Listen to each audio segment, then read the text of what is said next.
लाल चौराहा पर किसान नेता चौधरी चरण सिंह की 119वां जयंती एवं किसान दिवस के मौके पर किसान गोष्ठी का आयोजन किया, जिसमें इस्लामपुर विधायक के अलावे कई राजद के वरिष्ठ नेताओं ने शिरकत की। किसान गोष्ठी के आयोजन को संबोधित करते हुए राजद के विधायक राकेश रोशन ने कहा कि बिहार में किसान को न्यूनतम समर्थन मूल्य मिलना चाहिए। वर्तमान में न्यूनतम समर्थन मूल्य बिहार सरकार किसानों को नहीं दे रही है, इसलिए जब न्यूनतम समर्थन मूल्य बिहार किसानों को नहीं मिलेगा तो किसानों के फसल का वाजिब मूल्य नहीं मिलेगा।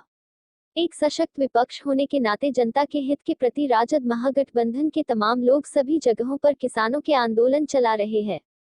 यह हम लोगों का चौधरी चरण सिंह का जन्म तिथि है। किसानों के महान नेता और इस देश के पूर्व प्रधानमंत्री चौधरी चरण सिंह की जयंती हम लोग हर साल मनाते रहे हैं। इस बार भी हमारे दल ने आह्वान किया है कि चौधरी साहब के जयंती को किसान दिवस सम्मान समारोह के रूप में मनाया जाए और उसी के तहत हम लोग किसान सम्मान समारोह के रूप में इस जयंती को मना रहे हैं। इसके साथ साथ जो देश में अभी किसान आंदोलन चल रहा है, इस किसान आंदोलन के विरोध में राष्ट्रीय जनता दल जो किसान सड़क पर है, उन किसानों के समर्थन में, आंदोलन के समर्थन में हमारा जो कार्यक्रम है उसको और प्रभावी बनाया जाए, आंदोलन को तेज किया जाए और देश के किसानों को फसल का वाजिब मूल्य मिल सके। MSP जो मिनिमम सपोर्ट प्राइस है किसानों को दिया जाए। इसके अलावे जो कॉन्ट्रैक्ट फार्मिंग की व्यवस्था भारत सरकार करना चाहती है नए एक्ट में, उसके विरोध में तथा PDS जो पब्लिक डिस्ट्रीब्यूशन सिस्टम के तहत कुछ अनाज के लोगों को भंडारण के नाम पर किसानों का जो फसल को औने पौने भाव में खरीदने का जो सरकार का षड्यंत्र है, उसके विरोध में जो आंदोलन चल रहा है, उस आंदोलन के विरोध में राष्ट्रीय जनता दल किसानों के साथ है। ऐसा कि आप सब जानते हैं कि आज देश के प्रधानमंत्री आदरणीय स्वर्गीय चौधरी चरण सिंह जी का जयंती है और चौधरी चरण सिंह के जन्म दिवस पर किसान दिवस के रूप में हम लोग मना रहे हैं। आज किसान गोष्ठी है। किसान गोष्ठी इसलिए रखा गया है कि आज देश के किसान संकटमय जिंदगी जी रहा है।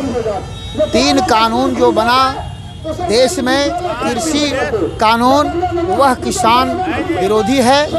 किसान विरोधी होने के वजह से हम लोग किसान गोष्ठी के माध्यम से किसानों की आवाज़ को, किसान की आवाज़ को सरकार तक के पहुंचाने का काम कर रहे हैं। किसानों के नेता स्वर्गीय चौधरी चरण सिंह के 119वां जन्म दिवस के अवसर पर ये जो केंद्र सरकार द्वारा किसान विरोधी काला कानून लाया गया है, उसके विरोध में किसान सम्मान दिवस के रूप में हम लोग आज मनाए हैं और राष्ट्रीय जनता दल की ओर से किसान गोष्ठी का आयोजन किया गया है। इस आयोजन के मार्फत जो हम लोग, जो हमारे जो किसान भाई जो हैं, जो विगत 28 दिनों से दिल्ली में उस काले कानून के विरोध में जो आंदोलन कर रहे हैं, तो हमारे नेता प्रतिपक्ष आदरणीय तेजस्वी यादव के आह्वान पे हम लोग बिहार से के किसानों को भी एकजुट कर एक किसानों के इस लड़ाई में हम लोग मजबूती से साथ देंगे किसानों को। और सरकार से ये जो काला कानून लाया है, इसको वापस लेने का हम लोग पुरजोर तरीके से मांग करते हैं, क्योंकि आज देश में, दुनिया में, चाहे रुई हो या सुई हो, जहाज हो या मोटरसाइकिल हो, चाहे एक गंजी हो या स्वेटर हो, सब का मूल्य निर्धारण जो बनाने वाली जो कंपनियां हैं वो करती है। तो किसान का जो उत्पाद होता है उसका मूल्य निर्धारण हमारे ये जो बिचौलिए जो होते हैं, ये अडानी अंबानी नहीं करेंगे। हम लोग चाहते हैं कि जो किसान का जो न्यूनतम समर्थन मूल्य जो है वो सरकार लागू करे, MSP को लागू करे और ये जो काला कानून लाया है इसको वापस करे।